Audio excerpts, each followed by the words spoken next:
അവനാത്മാവെ അഗ്നിനാളമായി അഭിഷേകാഗ്നിയായി എഴുന്നള്ളുക. വരിക,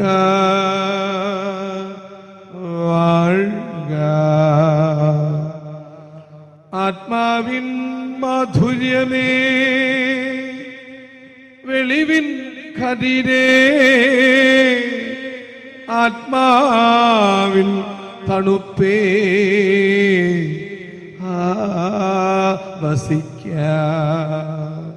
സ്നേഹമുള്ളവരെ, വേദനിച്ച് വിഷമിച്ച് വലിയ സഹനത്തിൻ്റെ പീഡയുടെ ഒരവസ്ഥയിലൂടെ കടന്നു പോകും. പ്രത്യേകിച്ച് മാനസികവും ശാരീരികവുമായ ഒരു പീഡാകാലത്തിലൂടെ കടന്നു പോകുമ്പോൾ ഒന്നുകിൽ സഹോദരങ്ങൾ, ഗുരുഭൂതർ, ജീവിത പങ്കാളി, ആത്മസുഹൃത്ത് പറഞ്ഞു കൊടുക്കുന്നത് കേട്ടിട്ടുണ്ടാകും. ക്ഷമിക്കരുത്, ഈശ്വരൻ വെച്ചതല്ലേ, ദൈവഹിതമല്ലേ, സഹിക്കുക എന്നൊക്കെ. പലപ്പോഴും ഈ ദൈവികതയുടെ ഉള്ളറയിൽ നിന്ന് മനുഷ്യൻ്റെ ആത്മ, മന, ശരീര തലങ്ങളിലേക്ക് വരുന്ന ആ ഒരു ഒഴുക്കിനെ തെറ്റിദ്ധരിപ്പിക്കാറുണ്ട്.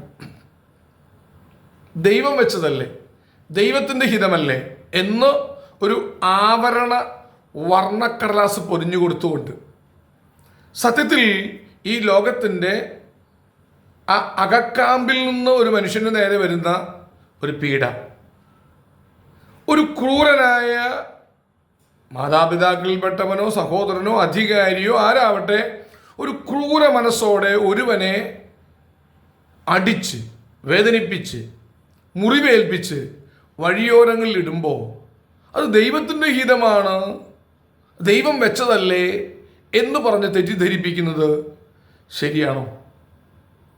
ദൈവം പറഞ്ഞത്, ദൈവത്തിൻ്റെ പുത്രനായ യേശുക്രിസ്തു പറഞ്ഞത്, നീ സഹിക്കുമ്പോൾ, വേദന ഏറ്റു പിടയുമ്പോൾ നിന്റെ ആ കുരിശെടുത്ത് എൻ്റെ പിന്നാലെ വായോ എന്നേ പറഞ്ഞിട്ടുള്ളൂ. ഈ ലോകം നൽകുന്ന, പിശാച് നൽകുന്ന, ഒരുപക്ഷെ ഈ ലോകത്തിലെ ക്രൂര ഹൃദയങ്ങൾ നിനക്കായി ചമച്ചൊരുക്കുന്ന വഞ്ചനയുടെയും ആത്മാർത്ഥരഹിതമായ പ്രവൃത്തിയുടെയും കൊടും ചതിയുടെയും ഫലമായി നീ പീഡിപ്പിക്കപ്പെടുമ്പോൾ, സഹിക്കേണ്ടി വരുമ്പോൾ, വേദന ഏൽക്കേണ്ടി വരുമ്പോൾ അത് ദൈവത്തിലേക്ക് ആരോപിക്കരുത്.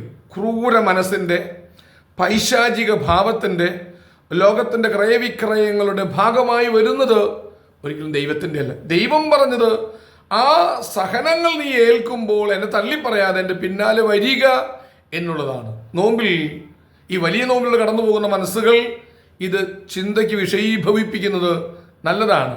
ദൈവമാർക്കും സഹനം വിളമ്പുന്നില്ല.